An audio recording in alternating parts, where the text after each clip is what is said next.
नमस्कार, आप देख रहे हैं डीडीवी कैफे। मैं अश्विनी कुमार। आज के मेहमान विचित सर, बाबा, सुमित सर, पुर्णेंदु जी और अखिलेश सर, आप सभी का स्वागत है। अखिलेश सर थोड़ा सा बिजी हैं, 2 मिनट बस। नमस्कार। नमस्कार। तो खबर ब्रेक कर रहे थे आप, ऐसे थोड़ी है कि ऐसे बिजी नहीं रहते, खबर ब्रेक कर। तो अखिलेश सर, अभी आप गए थे कल जम्मू एंड कश्मीर। कुछ आपके ट्विटर पे जो आपने पोस्ट किया वो भी बड़ा सुंदर दिख रहा है दृश्य। तो एक तो माता वैष्णो का हवाई दौरे पे गए थे। हवाई दौरे पे गए थे। जमीनी हकीकत क्या है? हवाई दौरे से जमीनी हकीकत क्या दिखी? नहीं, उनसे पूछेंगे हम उनके हवाई यात्रा के बारे में। ऊपर से आसमान से वो नया जो रेलवे पुल बना है वो कैसा दिखता है। खबर डाल दी। हाँ जी। माइक दो। कि जम्मू कश्मीर का मतदान का जो प्रतिशत है वो चुनाव आयोग की ओर से ऑफिशियली आया है। वो तीसरी बार जो उन्होंने अपडेट करके दिया 61.38% मतदान 61.4%। 61.38%। तो ये काफ़ी बड़ा आंकड़ा है। इनफैक्ट पिछले 7 चुनाव में सबसे ज़्यादा आंकड़ा ये है। तो ये अपने आप में दिखाता है किस तरह से वहाँ पे लोग काफ़ी बड़ी संख्या में वोट डाले। किश्तवाड़ में सबसे ज़्यादा वोट वैली है। सबसे डिफिकल्ट टेरेन था। वैली में भी साउथ कश्मीर। हाँ, वही साउथ कश्मीर जहाँ पर कि आतंकवाद का हॉटबेड ये किसी ज़माने में रहा है और आज भी वहाँ पे कई तरह की गतिविधियाँ होती आई हैं। वहाँ पर भी लोगों ने बड़ी संख्या में वोट डाले। हालांकि किश्तवाड़ में सबसे ज़्यादा मतदान हुआ, 80% से भी अधिक। तो ये अपने आप में दिखा रहा है किस तरह का वहाँ का माहौल बदला है। मैं एक्चुअली जो कल गया था गडकरी जी के साथ, तो जम्मू गए थे। जम्मू से फिर हम राजौरी में गए थे, बुद्धल करके जगह वहाँ पर गए थे। तो वहाँ पर बीजेपी के कैंडिडेट हैं, उनके लिए नितिन गडकरी चुनाव प्रचार करने के लिए गए थे। चौधरी सज्जाद उनका नाम है। वो पीडीपी से आए हैं, मुस्लिम कैंडिडेट हैं। पीडीपी से वो आए बीजेपी में। जो सभा थी वो एक कॉलेज के ग्राउंड में थी, क्योंकि पहाड़ी इलाका है तो बहुत बड़ा ग्राउंड नहीं होते हैं। लेकिन भीड़ जो थी वहाँ पे ठीक ठाक थी, मतलब पहाड़ के हिसाब से उसके हिसाब से भीड़ थी। और भीड़ भी जो थी वो रिस्पॉन्सिव थी, यानी जब बातें हो रही थी यहाँ से तो उस पर भीड़ रिस्पॉन्स कर रही थी। मान लीजिए योजनाएं बता रहे हैं गडकरी जी या वादे कर रहे हैं तो लोग तालियां बजा करके उसका स्वागत कर रहे हैं। वंदे भारत और वंदे मातरम, भारत माता की जय, ये सब नारे भी मन से लग रहे थे। लोग उसका भी रिस्पॉन्ड कर रहे थे। तो ये सब दिखाता है कि लोग जो है वो डेमोक्रेसी के लिए वहाँ पर काफ़ी उत्सुक है। हालांकि जब मैंने बाहर निकल कर लोगों से बात की चौपाल के तौर पर, तो लोगों में भयंकर वहाँ पे कई तरह की मतलब ओपिनियन है बेरोज़गारी को लेकर बहुत ज़्यादा। तो हालांकि बेरोज़गारी का मुद्दा तो ऐसा है जो देश में आप कहीं भी चले जाओ तो लोग बोलते हैं कि बेरोजगारी है। चुनाव से लेकर इस चुनाव तक, पहले चुनाव से लेकर इस चुनाव में अगले 10 चुनाव तक भी यही मुद्दा रहेगा, महंगाई। भाई साहब ऐसा तो हर जगह पे है। अब वही तो बोल रहा हूँ, आप किस जगह नहीं है, आप बताइए किस जगह पर ये नहीं है। जहाँ जो मनोरंजन बोल रहे हैं, जहाँ भी जाओगे वहाँ पे आपको ये मुद्दा मिलेगा। तो ये तो है ही मुद्दा। कनेक्टिविटी का एक बड़ा इशू है। हालांकि सड़कें बन रही हैं, सब कुछ है। अब जैसे बुद्धल जो जगह थी वहाँ से उन्होंने बताया कि ये सामने एक पहाड़ आप देख रहे हैं, हमने कहाँ देखा। अगर इसके नीचे से आप 10 किलोमीटर की टनल बना देंगे तो अभी श्रीनगर जाने में 6 घंटे लगते हैं, टनल बनने से आप 2 घंटे में पहुंच जाओगे। अब वो 10 किलोमीटर की टनल बनाना एक अलग प्रोजेक्ट है। लेकिन जो नितिन गडकरी जी से हमारी बात हो रही थी वो कह रहे हैं कि नहीं, जो आप कश्मीर से कन्याकुमारी की बात आप बचपन से सुनते आए हो और हम भी सुनते आए हैं, एक्चुअली अब पिछले 10 साल में काम हुआ है। कश्मीर से लेकर कन्याकुमारी तक एक्सेस कंट्रोल्ड हाईवे वो कंस्ट्रक्शन हुआ है। उन्होंने पूरा मैप बताया हमें कि कहाँ से कहाँ तक अगर आप चलना शुरू करेंगे तो कन्याकुमारी तक आप एक्सेस कंट्रोल हाईवे से पहुँच सकते हो। तो ये सारे मुद्दे वहाँ बड़े पॉपुलर हैं, कनेक्टिविटी के इशू। और मुझे बताया गया कि नितिन गडकरी की खासतौर से मांग की गई थी, हाँ, कि वो प्रचार करने के लिए आए, क्योंकि सड़क और कनेक्टिविटी जो मैंने कहा वो एक बहुत बड़ा इशू वहाँ पर है। रही बात जम्मू कश्मीर की, तो पहले चरण का मैंने आपको बता ही दिया कि आंकड़े आ गए। दूसरे चरण का 25 तारीख को वहाँ पर मतदान होना है। तो कोशिश बीजेपी की यही है, जिस पर हमने पहले भी चर्चा की थी, कि जो मैक्सिमम सीटें वो जम्मू क्षेत्र से जीती जाएं और कश्मीर से कुछ इंडिपेंडेंट जो स्ट्रांग हैं, जो बीजेपी को लगता है कि बाद में आ सकते हैं। साथ ही कुछ छोटी पार्टियां भी हैं जिनको बीजेपी के साथ अंडरस्टैंडिंग की बात कही जा रही की है। तो ये अब देखने की बात हुई क्या परफॉर्मेंस रहता है। लेकिन जहाँ मैं गया था वहाँ पर नेशनल कॉन्फ्रेंस का भी बड़ा जोर है, बहुत अच्छी स्ट्रांग पोजीशन में नेशनल कॉन्फ्रेंस वहाँ पर है। तो इसलिए जम्मू के भी कई इलाकों में नेशनल कॉन्फ्रेंस है और कश्मीर में तो खैर घाटी में तो एनसी है ही है। तो इसलिए एनसी को भी काफ़ी मजबूत जम्मू कश्मीर में बताया जा रहा है।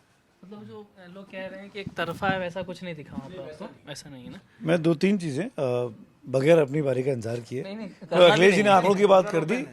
अखिलेश जी ने आंकड़ों की बात कर दी, तो आंकड़ों को मैं और उनकी बात को वजन देते हुए, बड़ा अच्छा डेटा छपा है। अभी 2 महीने पहले चुनाव हुए लोकसभा के जम्मू कश्मीर में, जिसमें करीब 60% वोट पड़ा और बहुत अप्रिशिएट किया गया कि भाई इतनी बड़ी संख्या में जम्मू कश्मीर के लोग बाहर निकल के आए। उसको भी तोड़ दिया। हाँ, इस फर्स्ट फेज में जितनी सीटों पे पोल हुआ है, जो 8, 7, 8, 1, 2, 3, 4, 5, 7 डिस्ट्रिक्ट थी, इन 7 डिस्ट्रिक्ट का क्यूमुलेटिव आंकड़ा जो इलेक्शन कमीशन ने निकाला है वो 3 महीने पहले के आंकड़े से भी ज़्यादा है। मैं पढ़ देता हूँ। पुलवामा में अभी लोकसभा में 41.6% वोट पड़ा था, जो अब कल पड़ा है 46.6%। शोपियां में 39.9% था, जो अब पड़ा है 56%। कुलगाम में 44.8 पड़ा था, वो पड़ा है 62.6%। अनंतनाग में 45.4 पड़ा था, वो हो गया 57.8%। किश्तवाड़ में 66.6 था, ये हो गया 80.1%। सबसे अधिक किश्तवाड़ में पोलिंग हुई है कल। डोडा में 65.8 था, 71.3 हो गया। रामबन में 61.2 था, वो 70.6 हो गया। तो 7 डिस्ट्रिक्ट में इस असेंबली पोल्स में लोगों ने भरपूर तरीके से वोट किया है। और इसकी सबसे बड़ी वजह यही है, जो मुझे लगता है इस ट्रेंड को देखते हुए, जो हमने कश्मीर का चुनाव लोकसभा का देखा, कि पब्लिक अपनी फ्रेंचाइज को इस्तेमाल करने का इंतज़ार कर रही थी। इन 10 सालों के बाद वोटिंग हुई वहाँ पर, चाहे 2 महीने पहले हुई या अभी हुई। बहुत से नए वोटर बन गए जो पहली बार वोट करने जा रहे हैं। 18 साल के इन 10 साल में हुए होंगे। कई लोग तो 5-7 साल के होंगे जब वोटिंग हुई थी लास्ट, और अब उनको सीधे 18 साल प्लस होने के बाद वोटिंग करने का मौका मिल रहा है। तो उन लोगों ने भरपूर तरीके से इस चीज़ का इस्तेमाल किया। दूसरी चीज़, जो हालात सुधरे हैं, हालात सुधरने का मतलब मैं कह रहा हूँ कि आतंकवादी घटनाएं, जिस तरह की पहले बॉयकॉट कॉल्स आते थे, हुर्रियत को ले लीजिए, हुर्रियत नेता ऑलमोस्ट नगण्य खत्म ही हो गया गिलानी साहब के बाद। पाकिस्तान से कॉल्स आते थे। सलाउद्दीन साहब इस बार शांत हैं, उनकी तरफ से कोई बयान नहीं आया, चुनाव पूरे निकल गए। मतलब जिस आतंकवादी के नाम पर वहाँ थर जो उन्होंने खुद उस प्रोसेस में हिस्सा लिया था 87 के चुनाव में, 87 के असेंबली चुनाव में। तो इस तरह के कॉल्स नहीं है। तो जनता ने बढ़ चढ़ कर हिस्सा लिया, अपनी ताकत दिखाना चाहती है। तो ये जो ट्रेंड है, कश्मीर की लोगों ने जिस तरीके से जमहूरियत को अपनाया है, इसको हमको पूरा हिंदुस्तान अप्रिशिएट भी कर रहा है, और यही जमहूरियत का असली जश्न भी है।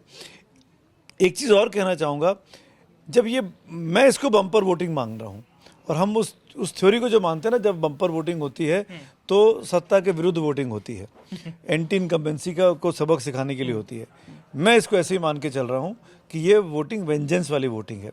इंजीनियर रशीद का जीतना और उमर अब्दुल्ला का हार जाना उस सीट पर लोकसभा चुनाव में, ये बहुत बड़ा मैसेज था कि जो बीजेपी ने कैंपेन बनाया कि ये भाई भतीजावाद नहीं चलेगा, ये परिवारवाद नहीं चलेगा, उसका फ़ायदा बीजेपी को नहीं मिला, उसका फ़ायदा इंजीनियर रशीद जैसे लोगों को मिला। और इस बार इंजीनियर रशीद जैसी पार्टियां 52 कैंडिडेट खड़े किए हैं। सही बात। एआईपी ने, उनकी पार्टी ने 52 कैंडिडेट, उनके पास सिंबल नहीं है क्योंकि रजिस्टर्ड पार्टी नहीं है, इंडिपेंडेंटली 52 लोगों को सपोर्ट कर रहे हैं, और 52 जगह जाकर रैलियाँ करेंगे, ऐसा मैंने उनका किसी इंटरव्यू में सुना। जमात के साथ टाइप कर लिया, जमात ने भी 12 कैंडिडेट खड़े किए, जमात इस्लामी ने कैंडिडेट खड़े किए। जमात इस्लामी वो जो बॉयकॉट करता रहा चुनावों का, और पूरे आतंकियों के साथ बैंड रहा था, 19 में बैंड हटा उसके ऊपर से। कुल मिलाकर जो परिस्थितियां दिखाई दे रही है, मुझे ऐसा लगता है इन चुनावों में, अब मैं राजनीतिक सवाल पे आता हूँ जो आप बीजेपी के लिए पूछ रहे थे, कि वैली में बीजेपी की स्थिति बहुत मुश्किल में है, जम्मू में बीजेपी उतनी ही स्ट्रांग है, क्योंकि ये बिल्कुल रिवर्स पोलिंग वाला स्थिति है, रिवर्स ऑस्मोसिस वाली जो हम पढ़ते थे अपने केमिस्ट्री में, ये वैसे कि वहाँ पर बिल्कुल नहीं पसंद किया जा रहा, यहाँ पर बहुत पसंद किया जाएगा। वही स्थिति पीडीपी के लिए है। पीडीपी क्योंकि उसने बीजेपी के साथ टाई अप कर लिया था पिछले चुनाव के बाद, और वो गुस्सा दिखाई दे रहा है। पीडीपी वैली की पार्टी है, और महबूबा मुफ्ती के लिए, उनकी बेटी के लिए, ये जैसे मैं अगर तुलना करना चाहूँ बहुत ही वेग तौर पर, हरियाणा में जो स्थिति दुष्यंत चौटाला के लिए है, जेजेपी के लिए, वो स्थिति पीडीपी के लिए कश्मीर के चुनावों में इस बार ऐसी मुझे अभी दिखाई देती है। अच्छा बाबा, ये जो कहा जा रहा है कि बीजेपी का जो इंजीनियर रशीद और जो जमात है उसके साथ अंदर खाने डीलिंग है, क्योंकि जो सज्जाद लोग जो बीजेपी के काज से काफ़ी समर्थन में रहे हैं, और हालांकि कुछ समय पहले तक वो समर्थन कर रहे थे, उन्होंने कहा कि सज्जाद, ये जो इंजीनियर राशिद वो जेल में बंद नहीं थे, इनको कहीं से मतलब वीआईपी सुविधा दी गई थी, जेल में बंद नहीं थे, और अचानक से ऐसा क्या हुआ कि जो यूएपीए के अंदर जेल में बंद हो, उसको जमानत मिल गई। तो इसके पीछे पूरी सूची समझी साजिश है बीजेपी की, और चुनाव के वक्त पहले निकालना, इसका मतलब यही है कि वो बी टीम है बीजेपी की। ऐसा बहुत सारे लोग कह रहे हैं, लेकिन आप देखिए जम्मू कश्मीर का चुनाव ना आपको दो तरह से देखना पड़ेगा। किस तरह से, एक तो चुनाव वैली की है जो कश्मीर की बात हो गई, एक जम्मू रीजन की है। जम्मू रीजन में तो आप कह सकते हैं कि कांग्रेस एनसीपी और बीजेपी के बीच फाइट है। अब पूरे वैली में 47 सीटों की बात करें तो वहाँ कोई फाइट है नहीं, पीडीपी है नहीं, जो कहा कि जेजेपी से तुलना कर दी सुमित ने, तो वहाँ पे चुनाव कैसे लड़ा जाता। वो एक तरफा तो चुनाव होगा नहीं, बीजेपी वहाँ पे है नहीं, तो बीजेपी को अपने एलाइज ढूंढने थे, अपने बंदे ढूंढने थे। तो बीजेपी ने क्या क्या वहाँ बाय प्रॉक्सी कहा जा रहा है, ऐसा जो जम्मू कश्मीर के चुनाव बताया जा रहा पे ये वो है, कोई हालांकि आधिकारिक तौर पे आप नहीं कर सकते, लेकिन ये कहा जा रहा है कि वहाँ पर जो है वो बीजेपी ने अपने लोग जो है वो एलाइज बनाए हैं। चाहे इंजीनियर रशीद की बात आपने कही, अब रशीद, मैं गया था कश्मीर जुलाई महीने में, जुलाई महीने में गया था। वो इंजीनियर रशीद बहुत पॉपुलर है। मैंने बहुत सारे लोगों से बातचीत की कि भाई साहब उमर अब्दुल्ला कैसे हार सकते हैं। बोला कि वो बहुत पॉपुलर है, बिना सिक्योरिटी के चलता है, कहीं भी गाड़ी रोक के बात करता है। और बाकी कश्मीर के नेताओं को आप देखेंगे तो बहुत सिक्योरिटी रहती है। तो वो डाउन टू अर्थ वाला जो खेल खेला ना इंजीनियर रशीद ने, वो कारगर हो गया। उसकी पॉपुलरिटी अभी भी हाई है। उस पॉपुलरिटी को बीजेपी कैश करना चाहती है। तो चूंकि वैली में उसके पास वैक्यूम था, आप मान लीजिए उधर की 43 सीटें आप मैक्सिमम सीट, लेकिन ये बात भी आप मान के चलिए कि जम्मू में भी ऐसा नहीं है कि और वो एक तरफा नहीं है, एक तरफा नहीं है। वहाँ पर भी बड़े ढंग से रणनीति के तहत जब बीजेपी के साथ, एक बात तो आपको माननी होगी ना कि कुछ भी करते हैं ना तो पूरे चेस बोर्ड पे वो पहले उसको बनाते हैं। जैसे स्क्रिप्टिंग होती है ना, जो स्क्रीन प्ले लिखा जाता है तो उसके बाद शॉर्ट्स भी लिखे जाते हैं। तो वो वैसे उन्होंने किया है कि उन्होंने थोड़े से सीट ट्राइबल को दिया, तो वो कुछ जातियां थी उसको ट्राइबल बनाया, फिर उनके लिए सीटें रिजर्व करी। इसका मतलब वो जब जिसको आपने ट्राइब की सुविधा दे दी है, बकरवाल और बाकी जो है गरेरिया, इनकी जो बात मैं कर रहा हूँ, वो सीटें एक अलग से काटी जम्मू रीजन में, समझ गए आप। उनको रिजर्वेशन में दे दिया गया। अब उनको वहाँ पे चुना, उसके पहले उन्होंने डिलिमिटेशन किया जो वैली की सीटें हैं, और उसको यहाँ पे एक तरह से बैलेंस करने की कोशिश। तो जम्मू की सीटें बढ़ी, 43 हो गई, वहाँ 47 हो गई। अब थोड़ा सा एक लेवल प्लेइंग फील्ड है। ऊपर से 5 सीटें रिजर्व भी हैं। रिजर्व वही मैं रिजर्व की बात कर रहा हूँ। और उसके अलावा रिजर्व है एक, तो जो नॉमिनेटेड की बात करिए, वो रिजर्व तो वो जो एसटी को दिया। तो इस ढंग से बीजेपी ने बड़ी रणनीति के साथ, क्योंकि जम्मू कश्मीर में पीडीपी के साथ सरकार बनाने के बाद पीडीपी भी गई और बीजेपी वैली में थी नहीं, इसलिए उन्होंने वो सरकार बनाई थी। लेकिन दिलचस्प मुकाबला है। मुझे लगता है कि वैली में एनसी कांग्रेस अच्छी है, मुझे लगता है जम्मू में भी अच्छी फाइट देगी। लेकिन ये इलेक्शन इस बात पे निर्भर करेगा कि कितने इंडिपेंडेंट जीत के आते हैं। जमात और जो है राशिद इंजीनियर, जिसकी पॉपुलरिटी है, यदि आप श्रीनगर जाएंगे उसका कितना वो जोर रहता है। क्योंकि मैं अभी भी मानता हूं कि लोकसभा का चुनाव, इसमें इतने लोग क्यों चुन के आए?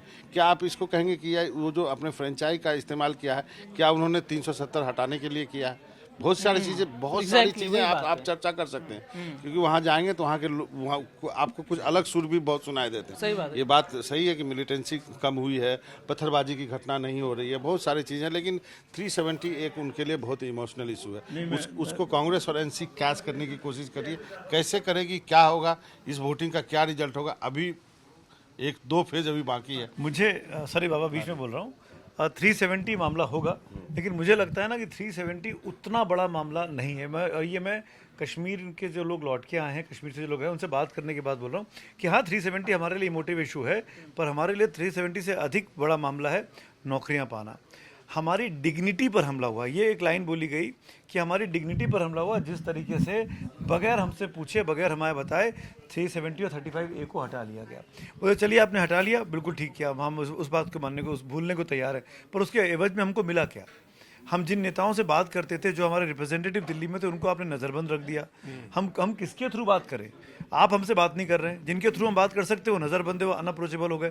ये कश्मीर के जो बच्चे हैं, कश्मीर के जो लोग हैं, उनके मुंह से निकल के आया कि ये चुनाव इस बार, मैं कश्मीर की बात कर रहा हूँ, जम्मू की बात नहीं कर रहा हूँ, कि कश्मीर के लिए उनका चुनाव या उनकी डिग्निटी के चुनाव है कि मेरी पहचान आपने खत्म करने की कोशिश की, मैं उस पहचान को पाने की कोशिश करना चाहता हूँ। जो 370 का मामला है वो मुझे लगता है कि अब बीजेपी ने उसको और ज़्यादा बड़ा बना दिया है। क्यों?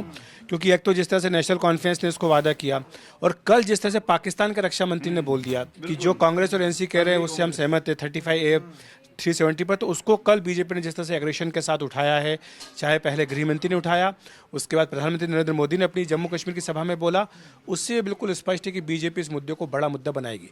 ये मुद्दा वहाँ पर है, और ये बात बिल्कुल सही कह रहे हैं कि ये इमोशनल मुद्दा है, ये उनके लिए भारत का मुद्दा है। लेकिन वो भी जानते हैं कि ये वापसी इसकी अब संभव नहीं है। लेकिन एक जैसे हो जाता है कि बन गया इशू तो बन गया, तो उस टाइप से कहने का मतलब ये था कि यही चीज ना, जो बात सुमित ने कही, वही चीज मैं कारगिल गया था जब 25 साल हुए थे ना कारगिल के, तो वहाँ भी जब कारगिल गया और लद्दाख में, वहाँ के लोग भी ये कहते हैं आपने यूटी दे दिया, शुरू में बहुत खुश हुए, लेकिन एक जो विधायक चुन के भेजते थे ना, तो वो चीज़ लैग कर रही है उनके लिए कि नहीं मेरा विधायक होता था जिसके पास जाके हम रोते थे।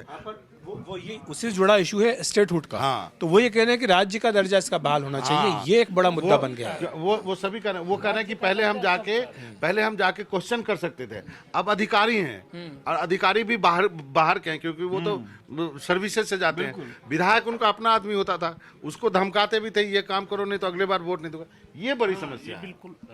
देखिए, कश्मीर का चुनाव 3 चीज़ें जो पूर्व प्रधानमंत्री अटल बिहारी वाजपेयी ने कहा, और कल और इससे एक दिन पहले प्रधानमंत्री ने भी 2 बार जो वहाँ गए उन्होंने दोहराया, वो तीनों चीज़ें थी। उन्हीं कसौटियों पर आज भी कसा जा रहा है, जमहूरियत, कश्मीरियत और इंसानियत, जिसमें जमहूरियत की पहली कसौटी पर तो हम ये मानेंगे कि 1987 के बाद सबसे ज़्यादा वोटिंग हुई, तो इसलिए ये है कि लोगों में दिलचस्पी है। ये खुशी इस बात से और बढ़ जाती है कि 370 के बाद ऐसा लग रहा था कि 370 हटेगा तो वहाँ पर जिस तरह महबूबा मुफ्ती ने कहा था कि कोई तिरंगा उठाने वाला भी नहीं होगा, तो वैसी स्थिति कुछ नहीं बनी, हालात दूसरे बने जो सतह पर दिखते हैं, अंदर क्या है नहीं मालूम।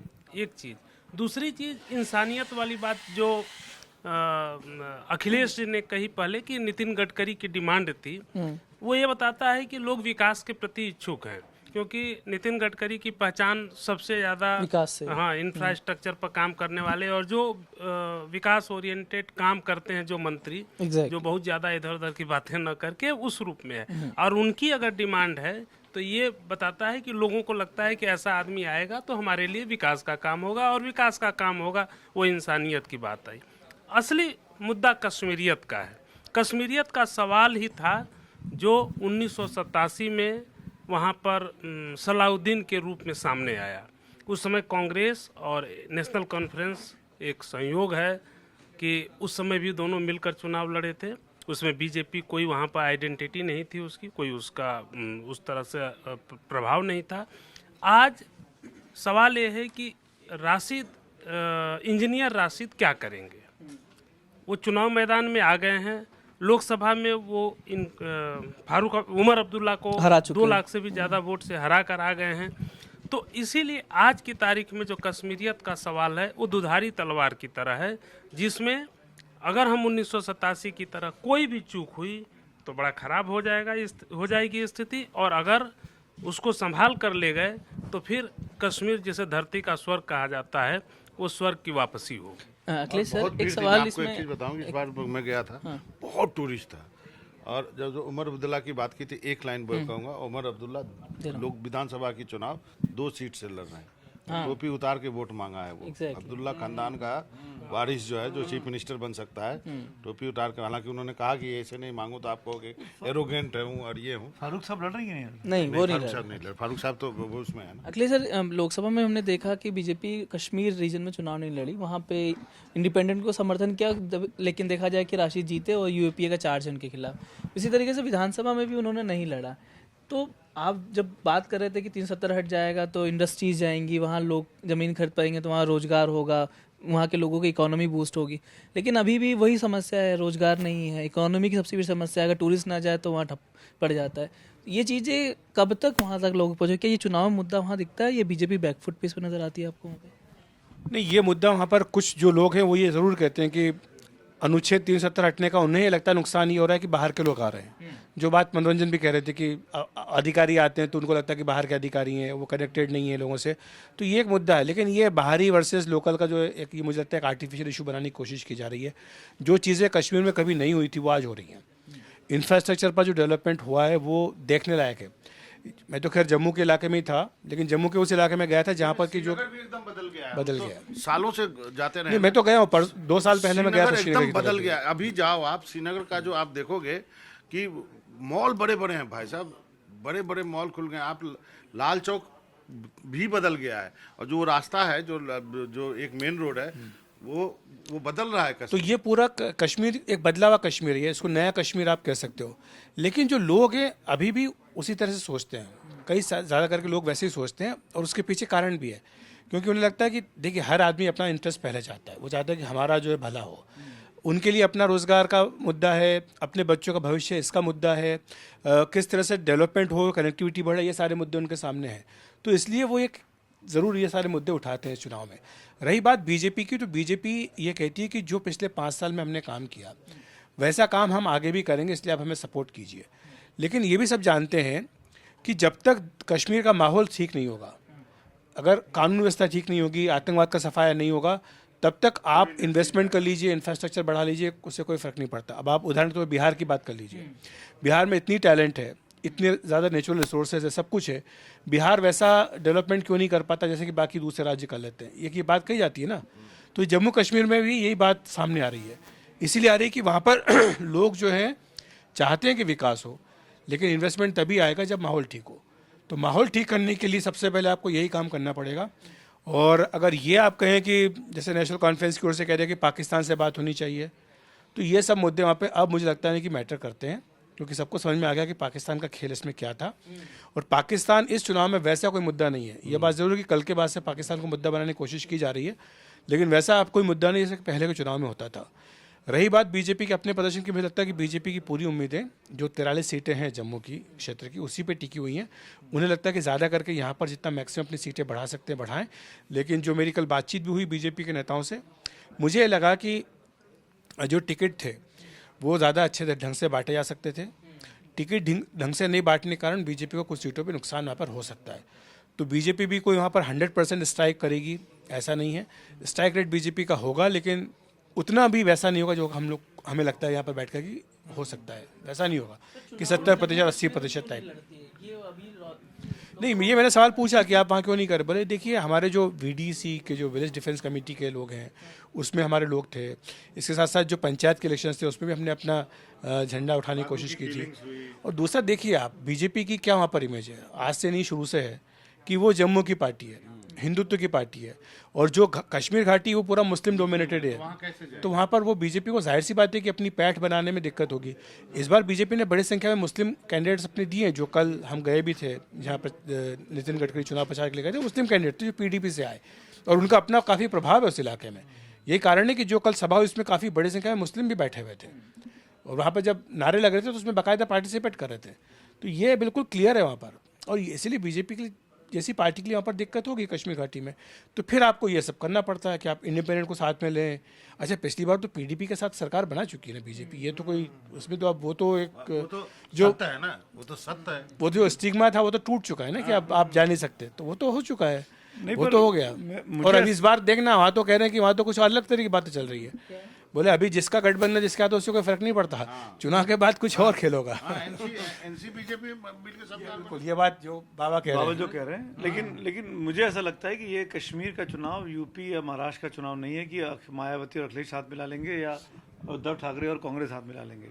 अगर NC एक गलती करती है तो उसका हश्र भी PDP जैसा हो जाएगा, ऐसा वहाँ के लोगों का सेंटिमेंट है। मैं बार बार इस चीज़ को अंडरलाइन कर रहा हूँ कि जो अभी मैं करगिल गया, मैं 4-5 दिन रहा, वहाँ श्रीनगर में रहे हम 2 दिन, उसके बाद अभी वहाँ से जो लोग आ रहे हैं जिनसे हम बात कर रहे हैं, एक ही चीज़ बार बार निकल कर आ रही है। बीजेपी तो जो आपने सवाल पूछा ना अश्विन, बड़ी छोटी सी बात है। बीजेपी ने इन 10 सालों में कश्मीर में अपनी यूनिट क्यों नहीं खड़ी कर दी? इसीलिए नहीं खड़ी की कि जो 2 बातें अखिलेश जी ने कही कि हिंदूवादी पार्टी है और वो 370 को ख़त्म करने की बात शुरू से करती रही, और कश्मीर के लोग कभी नहीं चाहते 370 ख़त्म हो। 370 से अधिक 35 की मामला है। वो दोनों चीज़ें ऐसी थी, उनके बहुत ही क्लोज है, क्योंकि उनको उससे अधिक एक्स्ट्रा पावर मिलता है भाई। और जब जिस तरीके से ख़त्म किया गया उससे कश्मीरियों को लगता है कि हमारे साथ धोखेबाजी हुई, हमको बताया नहीं गया, हमको लूप में नहीं लेके, हमसे डिस्कशन नहीं किया गया। आप हमसे चर्चा करते ना। बीजेपी का तर्क ये कि हम तो लाए थे, संसद में पास हुआ, संसद में चर्चा हुई, संसद ने सबने पास कर दिया। और ये ऐसी कैच 22 सिचुएशन थी जब वो बिल आया था, जब अमित शाह लेके आए थे, कोई विरोध नहीं कर पाया। जो विरोधी पार्टियां थी उन्होंने सपोर्ट किया, कांग्रेस पार्टी ने सपोर्ट किया, गुलाम नबी आज़ाद कुछ और बोलते रहे हाउस में खड़े होकर, कांग्रेस पार्टी कुछ और बोलती रही। हम सब ने देखा ऐसा मामला। आम आदमी पार्टी सबसे बड़ा सपोर्ट किया, तो सीढ़ियों पर बैठ गए। तो ये ऐसी सिचुएशन थी, यहाँ बैठकर लोगों के लिए विरोध करना बहुत मुश्किल हो गया था। लेकिन वहाँ के जो लोग हैं उनको लगता है कि उनसे क्या बातचीत नहीं की, और उसकी नाराज़गी इस वोटिंग में, इंजीनियर रशीद की जीत में 80% 70% की वोटिंग जो किश्तवाड़ में हो रही है, ये वो मैसेज है, मुझे ऐसा लगता है।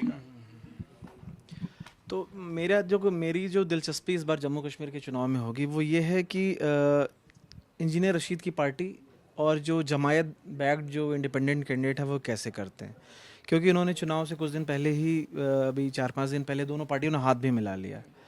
तो जमायत, जैसा कि हमें पता है, 2019 में बैंड की गई थी, फिर 2024 में उसको दोबारा एक्सटेंड किया गया 5 साल के लिए। मतलब एक बैंड ऑर्गेनाइजेशन वो इलेक्टोरल प्रैक्टिस में पार्टिसिपेट कर रहा है। उसने बैंड मिलिटेंसी को सपोर्ट करने वाला, हाँ, सेपरेटिस्ट की भाषा बोलने वाला, इलेक्शन प्रोसेस की बॉयकॉट करने की अपील करने वाला। 87 के बाद अब ये पहली बार फिर चुनाव में कूदा है। बिल्कुल। तो 87 के जो चुनाव हुए थे जिसमें कि जो सेपरेटिस्ट प्रो सेपरेटिस्ट जो लोग थे, सैयद सलाहुद्दीन भी उसमें एक थे जो चुनाव लड़ने वाले। उसके बाद क्या हुआ सब जानते हैं। तो फिर से वो लोग चुनाव लड़ रहे हैं जो सेपरेटिस्ट सपोर्टर है, इंजीनियर रशीद और उनकी पार्टी, और इधर जमायत बैक्ड इंडिपेंडेंट। अब दोनों ने हाथ भी मिला लिया है। अब सवाल है कि जैसे कि बारामूला लोकसभा सीट पे उमर अब्दुल्ला कोई 2-4-10 हज़ार वोट से नहीं हारे, 2 लाख से ज़्यादा वोटों से हारे। ये छोटी मोटी हार नहीं थी, बहुत बड़ी हार थी। और जो बाबा बता रहे थे टोपी निकाल दी अपना, जो मतलब कि वोट मांगने के लिए, तो ये दिखाता है कि कितने बैकफुट पे, उनको डर है। और इंजीनियर रशीद ने बोला है वो 2 सीट से लड़ रहे हैं, दोनों सीट से हम उनको हरा देंगे। तो एक इलेक्शन रिसर्चर के नाते हम सब की एक बड़ी दिलचस्पी है कि क्या इम्पैक्ट होगा, क्योंकि जो जमायत है वो बताया जाता है कि वो इनडायरेक्टली सपोर्ट करती थी पीडीपी को, क्योंकि महबूबा मुफ्ती या उनके फादर साहब भी थोड़ा सा सॉफ्ट कॉर्नर बयान दिया करते थे। हमने देखा भी जो, तो जमायत का एक इनडायरेक्ट सपोर्ट उनके साथ था। और साउथ कश्मीर जहां जमायत स्ट्रांग है, वहीं पर देखेंगे कि आप पीडीपी का स्ट्रांग होल्ड है। जो बिजबेहरा जो सीट है वहां से महबूबा मुफ्ती, हाँ वो हार भी सकती है। महबूबा मुफ्ती वहां से एमएलए रही हैं, अब उनकी बेटी लड़ रही हैं, इल्तिजा। तो उस फेज में वो किया था, ब्रिजबेहरा में गया हाँ वहाँ रहे हैं। तो जो 24 खान सीटें जो पहले फेज में हुई, जिसमें 16 कश्मीर में रीजन में थी और 8 जम्मू में, तो वहाँ पर पीडीपी स्ट्रांग रही है, खासकर जो साउथ कश्मीर वाला इलाका है। तो अगर जमायत के कैंडिडेट वहाँ से सीटें निकाल लेते हैं तो अपने आप में एक नई चीज़ होगी। क्या इंजीनियर रशीद ने, जैसा कि नॉर्थ कश्मीर में जो बारामूला का इलाका है या उसके आसपास का इलाका बताया जा रहा है, वहाँ इनकी अच्छी पकड़ है, और साउथ कश्मीर में इधर जो ये पीडीपी को ये डेंट करते हैं, तो उसका क्या इम्पैक्ट होगा? क्या नेशनल कॉन्फ्रेंस या कांग्रेस मिलकर के उस तरह से कश्मीर वैली और जो जम्मू का वो इलाका है, हम ये कहें कि जहाँ पे मुस्लिम आबादी ज़्यादा है, क्योंकि जम्मू में भी बहुत सारे ऐसे, जो आपका पुंछ है, राजौरी में भी मुस्लिम आबादी बहुत ज़्यादा है, तो बहुत सारा जो जम्मू का भी इलाका है जहाँ पर मुस्लिम आबादी काफ़ी अच्छी है। इसलिए नेशनल कॉन्फ्रेंस के तमाम कैंडिडेट उस इलाके से जीतते रहे हैं, और कांग्रेस भी वहाँ से अच्छा जीतती रही है। और बीजेपी का जो बेस्ट परफॉर्मेंस है वो पिछली बार का ही था, 25 सीटें थी उनकी। अब आप ऐसे देखें कि 90 अब कुल सीटें हैं जम्मू कश्मीर में, 90 में जो 60 सीटें हैं वो मुस्लिम डोमिनेटेड हैं, और 30 सीट ऐसी जहाँ हिंदू आबादी अच्छी, मतलब 2/3 1/3 का मामला है। अब बीजेपी की स्ट्रेटजी होगी कि भाई जो बची 30 सीटें हैं वहाँ तो हम पूरी तरह से क्लीन स्वीप कर दें। फिर जो जम्मू रीजन की वो सीटें जहाँ मुस्लिम आबादी, वहाँ मान लीजिए कहीं 60-40 का रेशियो है, कहीं 50-50 का रेशियो है, कहीं 70-30 का रेशियो है। तो बीजेपी, क्योंकि नॉर्मली क्या होता है कि दूसरी जो बीडीपी या एनसी के मान लीजिए वहाँ पर 2 मुस्लिम कैंडिडेट हैं, बीजेपी का एक हिंदू कैंडिडेट है, तो उनको होगा कि भी हिंदू वोट हमारे साथ पोलराइज हो जाए और वो मुस्लिम वोट वहाँ बढ़ जाए तो हम जीत लें। जम्मू रीजन में ओनली 2 लोगों की फाइट है, वहाँ है नहीं हाँ, किसी पार्टी ना, नहीं पीडीपी या भीम पार्टी है, बहुत जो निर्दलीय भी हैं आजकल। हाँ नहीं, उसके 2 बाबा, उसके 2 गुट हैं, पैंथर पार्टी के भी 2 गुट हैं, एक गुट जो है अलग है, एक गुट तो इसके साथ है। तो वो सारी चीजें हैं। तो इस लिहाज से मतलब ये चुनाव किसका वोट काटेगी? हिंदू का वोट काटेगी। इस चुनाव को प्रेडिक्ट करना मतलब इतना आसान नहीं है।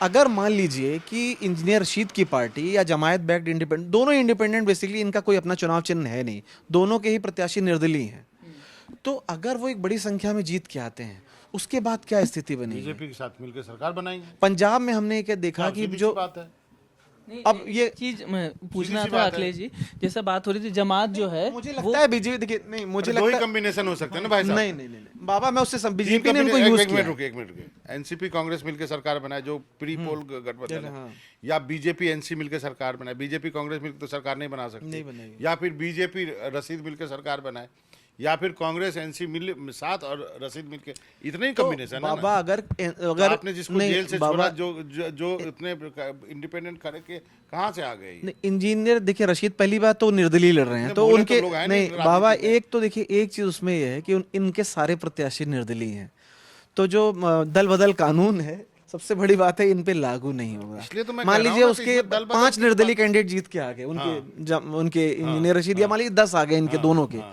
तो वो तो कोई एक भी शिफ्ट कर जाएगा, कोई दल बदल कानून लागू नहीं, क्योंकि लीगली वो निर्दलीय अच्छा है ना है। भाई। भले बात हो रही है जैसे तो बात और ये हो अच्छा रही है है ना। अखिलेश जी एक मिनट, एक सवाल ये था कि जैसे बात हो रही है जमात जो है वो पीडीपी का वोट काट रही है और जो इंजीनियर रशीद है वो एनसी को परेशान कर रही है, मतलब पिछले चुनाव से ये चल रहा है वोट काट रही। अब ये दोनों जम्मू में काट रही है वोट, इधर सॉरी कश्मीर में, जम्मू में भाजपा जीत रही। तो कुल संदेश क्या गया कि भाई दो इंडिपेंडेंट जो एक दो पार्टी को खत्म कर रही हैं और यहाँ पे आप मजबूत हैं। इसका मतलब ये है कि कहीं ना कहीं आगे भविष्य में आप इनके साथ हाथ मिला सकते हैं, जिसकी क्यों नहीं आशंका मिला है। सकते? तो फिर बीजेपी उस पर कर रही है कि बीजेपी कह रही है कि नहीं जाएंगे, क्या ऐसा लगता है कि नहीं जाएगी, कोई सरकार बनने से पीछे हटेगा नहीं अगर मौका मिलेगा तो? राजनीतिक पार्टी है भाई साहब। नहीं, ये साधु तो संतों सवाल की स्पष्ट जमात तौर थोड़ी। पर पूछा गया बीजेपी से। गृह मंत्री अमित शाह की जो प्रेस कॉन्फ्रेंस हुई थी उसमें पूछा गया था, तो उन्होंने कहा कि इंजीनियर रशीद से हमारा कोई तालमेल नहीं होगा, और जो जमात है उससे तो सवाल पैदा ही नहीं होता, वो तो प्रतिबंधित पार्टी है। लेकिन जैसा कि ये कह रहे हैं पुर्णेंदु की, वो तो निर्दलीय के तौर पर लड़ रहे हैं चुनाव। अब राशिद इंजीनियर खुद तो चुनाव लड़ नहीं रहे क्योंकि वो तो एमपी हैं, उनके भाई लड़ रहे हैं। अब वो जीत करके आते हैं और फिर वो अंतरात्मा की आवाज पर कहाँ चले जाए, वही तो फ्री पार्ट है ये कौन कह सकता है। मैं एक और दूसरा मैं इसमें जोड़ देता हूँ, जो दल बदल कानून की जहाँ तक बात है, निर्दलियों के साथ ये है कि वो समर्थन तो दे सकते हैं लेकिन वो शामिल नहीं हो सकते, वो किसी पॉलिटिकल पार्टी का हिस्सा नहीं बन सकते, ज्वाइन नहीं कर सकते। जैसे राजस्थान में से अशोक गहलोत ने ले लिया था निर्दलियों का सपोर्ट, तो बसपा को तो तोड़ के मिला लिया उन्होंने, 2/3 तोड़ के आप मिला सकते हो, लेकिन निर्दलीय रहता है। अगर निर्दलीय को आप अगर शामिल करोगे तो उसको फिर उसकी मेंबरशिप चली जाती है। उसको इस्तीफा देना पड़ेगा, री इलेक्शन होगा। आप निर्दलीय को मिनिस्टर बना सकते मिनिस्टर हो सकता है, सरकार में वो हो सकता चलिए है। एक दूसरे से समझ गया, आप लोगों को बहुत पता है। नहीं, खत्म नहीं करिए। एक इशू और जो मैं आप दोनों की राय लेना चाहूँगा, इनफैक्ट पूरे सभी की। अगर बीजेपी ये चुनाव इस बेसिस पे लड़ती कि हमने पूर्ण राज्य का दर्जा दे दिया और विधानसभा भंग कर देती, मतलब पूर्ण राज्य का दर्जा बहाल करके और फिर चुनाव होते, तो क्या बीजेपी एडवांटेज होती सिचुएशन कश्मीर देखिए, में? जब बार्गेनिंग होती है ना सुमित, तो हमेशा ये होता है कि आपको क्या मिल सकता है। जो आप दे करके चुनाव में कभी नहीं जाते हो कि हमने दे दें उसके बाद फिर हम चुनाव में जाएं, तो ये नहीं होता। चुनाव में आप वादे करते हो कि हम आएंगे तो हम ये करेंगे, और जनता उस वादे के हिसाब से वोट देती है कि हम अगले 5 साल में हम ये करेंगे। कर दिया नहीं, पूर्ण राज्य का दर्जे की नहीं, मांग हो रही थी, पूर्ण राज्य का दर्जा फिर दिला कांग्रेस दिया। एनसी कुछ और लेके जाती, वो कुछ और नया वादा करके आते, ये जानते हुए भी कि वो 370 की बहाली नहीं कर सकते नेशनल कॉन्फ्रेंस, वो वादा कर दिया ना, तो वो एक चीज लेके जा रहे हैं, समथिंग एडिशन तो दे रहे हैं ना वो। तो आप चुनाव में कभी ये नहीं कहते हो, करके आप नहीं जाते हो चुनाव में।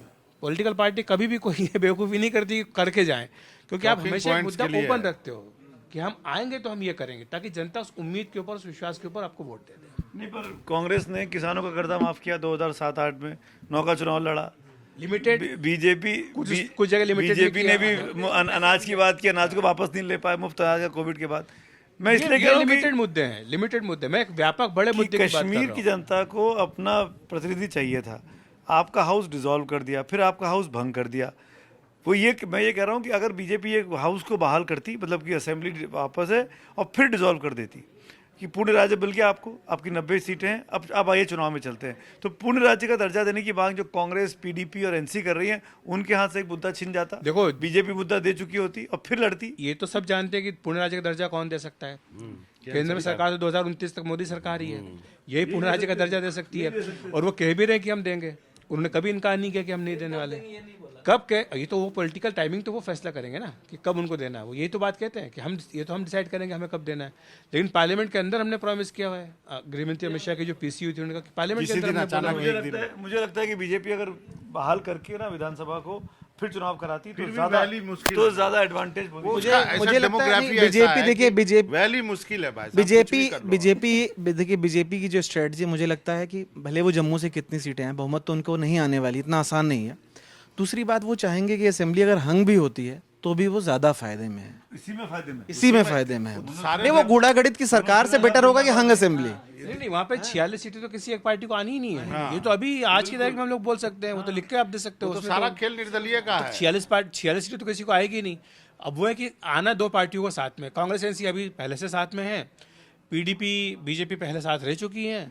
अब बीजेपी के बारे में कहा उनके जा रहा है कि गठबंधन में भी 5 में फ्रेंडली फाइट है, वो भी ऐसा थोड़ी है, इंडिपेंडेंट रगड़ा और बहुत है इनका तुषार। कहा जा रहा है कि छोटी पार्टियों के साथ बीजेपी जा सकती है, वो लेकिन वो तब होगा जब कम से कम 30 से 35 सीटें जम्मू में आए। 43 में से 30-35 सीटें लाना, यानी 80-90 का % का स्ट्राइक रेट लाना, मुझे लगता है बहुत मुश्किल बहुत है। मुश्किल है, बहुत मुश्किल। ये चुनाव तो सुप्रीम कोर्ट के आदेश की वजह से हो रहे हैं ना। क्या मोदी सरकार क्या ये चुनाव करवाती अगर सुप्रीम कोर्ट का आदेश नहीं आता कि 30 सितंबर तक आपको चुनाव कराना है? क्यों नहीं कराती भाई? क्यों नहीं कराती? मतलब कुछ दिन और इंतजार करती है। चलो ये ओपन एंडेड सवाल है कि करवाती कि नहीं करवाती। यही मौसम है यार, इसके बाद आप करा नहीं सकते हो वहाँ। एग्जैक्टली, अब ठंडी चुनाव नहीं हो जाती। सर्दी हो जाए फिर चुनाव नहीं होगा उसके। तो आज की चर्चा में बस इतना ही, कल मिलते हैं किसी और विषय के साथ, तब तक के लिए